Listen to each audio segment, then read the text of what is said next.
पाठशाला विद चौहान में एक बार फिर से आपका स्वागत है। आज जिस टॉपिक पर हम चर्चा करने वाले हैं वो है 1937 का बिहार का चुनाव। एक ही वीडियो में सारी जानकारी आपको मिलेगी और साथ में PYQ मिलेंगे प्री और मेंस के। दोस्तों, BPSC पाठशाला विद चौहान में अभी जो है वो बिहार स्पेशल का बैच चल रहा है, जिसमें हम धीरे धीरे आगे बढ़ते हुए अब आधुनिक बिहार के इतिहास को समाप्त करने की ओर अग्रसर हो गए हैं। तो आइए बिना समय गवाए देखते हैं इस टॉपिक में क्या है। आगे की बातें वीडियो के लास्ट में करेंगे। 1937 का बिहार चुनाव क्या हुआ था, शुरुआत कैसे हुई? तो कांग्रेस का लखनऊ में एक अधिवेशन हुआ था 1936 में। उस समय लखनऊ अधिवेशन की अध्यक्षता जवाहरलाल नेहरू कर रहे थे और उस अधिवेशन में चुनाव लड़ने का फैसला लिया गया था पूरे देश में।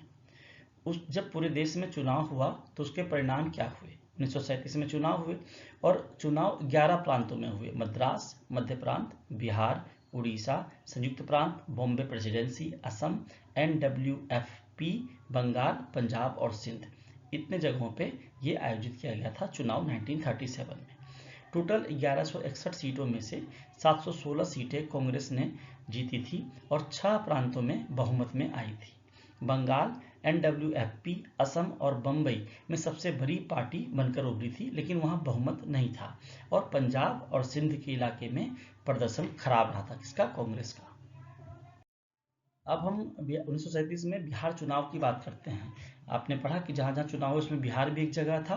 तो 1937 में बिहार प्रांतीय चुनाव हुआ था जनवरी 1937 में, जिसमें कांग्रेस ने शानदार प्रदर्शन किया और स्पष्ट बहुमत मिला था कांग्रेस को। टोटल 152 सीट्स थी, जिसमें से 98 सीटें कांग्रेस ने हासिल किया और सरकार बनाई। कांग्रेस ने 107 सीटों पर चुनाव लड़ा था, जिसमें से 98 पे वो जीत गई थी। बिहार विधानसभा में कुल उस समय 152 सीटें थीं। ये चुनाव 1935 के भारत सरकार अधिनियम के तहत आयोजित किए गए थे, जिसमें प्रांतीय स्वायत्तता दी गई थी। 1935 में बोला गया चुनाव कर सकते हो। 1936 में कांग्रेस के जो अधिवेशन है उसमें कहा गया चुनाव में हम आएंगे और 1937 में चुनाव हुआ था। यह 1935 के कानून के बाद पहली बार हुआ था जब बिहार एक अलग राज्य, उड़ीसा से अलग होने के बाद एक अलग राज्य के रूप में चुनाव में गया था। उस समय बिहार के गवर्नर जो थे उनका नाम था MG हैलेट। कांग्रेस को सरकार बनाने का निमंत्रण मिला था क्योंकि सबसे बड़ी पार्टी कांग्रेस थी, पर सरकार हस्तक्षेप ना करे ये बात उनके सामने रखी गई थी, राज्यपाल के सामने, जिसको मानने से राज्यपाल ने इनकार कर दिया था। उस समय राज्यपाल अंग्रेज होते थे और इस वजह से श्री कृष्ण सिंह, जिनको बुलाया गया था निमंत्रण के लिए, उन्होंने सरकार बनाने से मना कर दिया और आजाद पार्टी, ये इंडिपेंडेंस पार्टी कहलाती थी, उसके मोहम्मद यूनुस को बुलाया गया क्योंकि दूसरी सबसे बड़ी पार्टी उन्हीं की पार्टी थी। 1 अप्रैल 1937 को मोहम्मद यूनुस ने बिहार में अपना पहला अंतरिम मंत्रिमंडल बनाया और बिहार के प्रथम भारतीय मुख्यमंत्री बोले या प्रधानमंत्री बोले या प्रीमियर बोले, क्योंकि उस समय यही बोला जाता था, वो बने मोहम्मद यूनुस। उनके मंत्रिमंडल में जो सदस्य थे वो थे अजीत प्रसाद जैन, कुमार अजीत प्रसाद सिंह देव और सैयद अब्दुल अजीज। नई विधानसभा का पहला सत्र जो शुरू हुआ वो 22 जुलाई 1937 को पटना में शुरू हुआ। अब थोड़ा सा हम मोहम्मद यूनुस के बारे में पढ़ लेते हैं। ये बैरिस्टर थे, इंग्लैंड से पढ़े थे, मुस्लिम इंडिपेंडेंट पार्टी के नेता थे। 1 अप्रैल 1937 को बिहार में के प्रधानमंत्री या प्रीमियर के रूप में शपथ ली थी इन्होंने। उस समय मुख्यमंत्री को प्रीमियर या प्रधानमंत्री ही कहते थे। गवर्नमेंट ऑफ इंडिया एक्ट 1935 के तहत प्रांतीय सरकारों के प्रमुखों को प्रधानमंत्री या प्रीमियर कहा जाता था, इसलिए इनको प्रीमियर लिखा जाता है हर जगह। बिहार सरकार ने 2013 में एक कदम उठाया और इनकी जयंती पर, जो ये भुला दिए गए थे इतिहास में, उनकी जयंती जो 4 मई को है, उस दिन को राजकीय समारोह के रूप में अब हर साल बिहार सरकार मनाती है। अब आइए आगे देखते हैं। श्री कृष्ण सिंह ने यह कहा कि अब मुख्यमंत्री बना जा सकता है और कांग्रेस ने ये फैसला लिया कि अब वो सरकार बनाएगी, तो मोहम्मद यूनुस ने इस्तीफा दे दिया और 20 जुलाई 1937 को श्री कृष्ण सिंह ने सरकार बनाया। बिहार के पहले कांग्रेसी मुख्यमंत्री के रूप में ये बने श्री कृष्ण सिंह और अनुग्रह नारायण सिंह को उनका डिप्टी CM बनाया गया। राम दयालु सिंह जी को विधानसभा का अध्यक्ष चुना गया। अगर मंत्रिमंडल की बात करें तो डॉक्टर श्री कृष्ण सिंह के मंत्रिमंडल में डॉक्टर अनुग्रह नारायण सिंह को वित्त एवं स्वायत्त स्वशासन विभाग दिया गया, सैयद महमूद को शिक्षा एवं विकास विभाग दिया गया, जगलाल चौधरी को आबकारी और सार्वजनिक स्वास्थ्य विभाग दिया गया और 1938 में अंडमान निकोबार में कैद थे ना, राजनीतिक कैद थे, उनको छोड़ने की मांग पर श्री सिंह की सरकार ने कहा था कि हम त्यागपत्र दे देंगे, लेकिन उन्होंने त्यागपत्र नहीं दिया क्योंकि उन कैदियों को छोड़ दिया गया था। एक ये घटना याद रखिए 1938 में घटित हुई थी।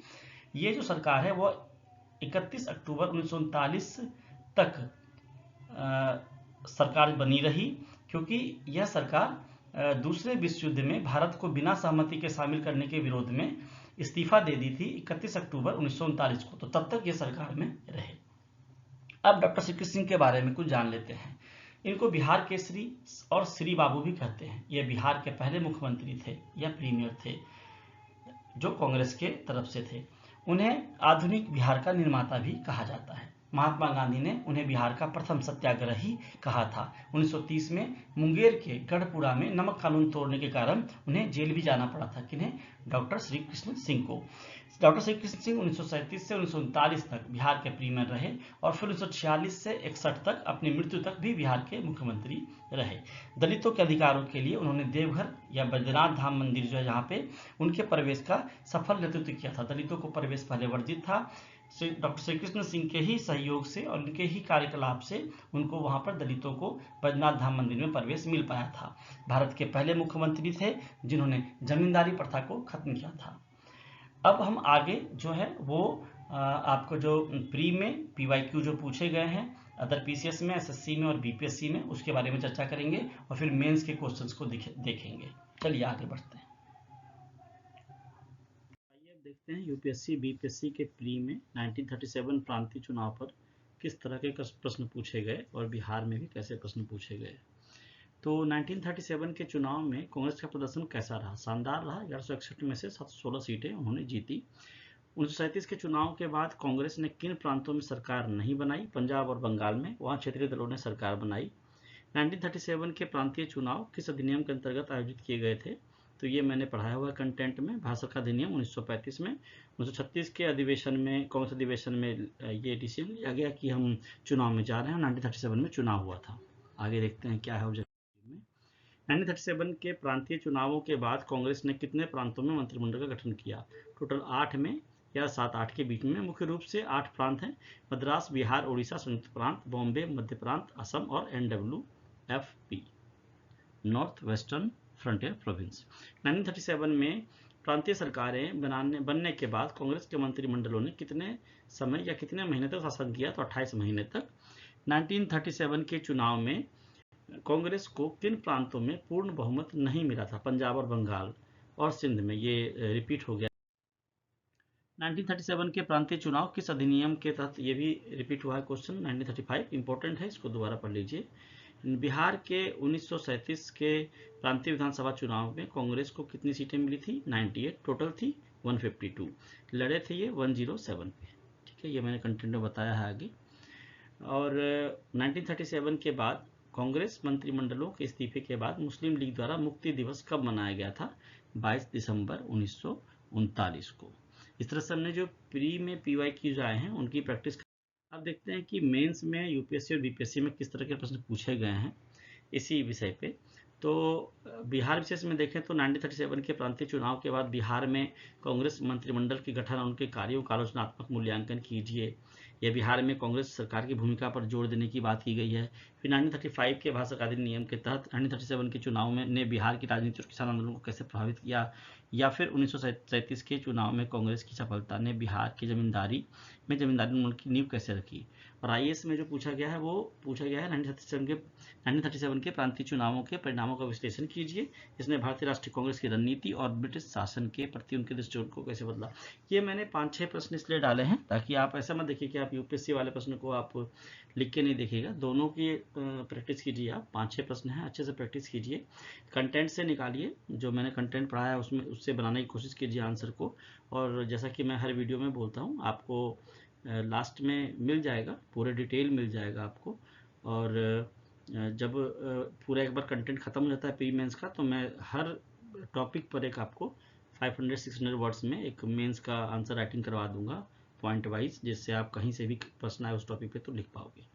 तो आज के वीडियो में जो आगे वीडियो आएगा वो भारत छोड़ो आंदोलन पर आएगा और बिहार में इसका क्या प्रभाव पड़ा क्विट इंडिया मूवमेंट का, उस पर बात करेंगे।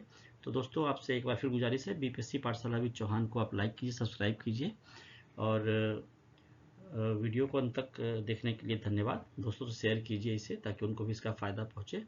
अगले वीडियो में मिलते हैं, तब तक के लिए आप पढ़ते रहिए, मस्त रहिए।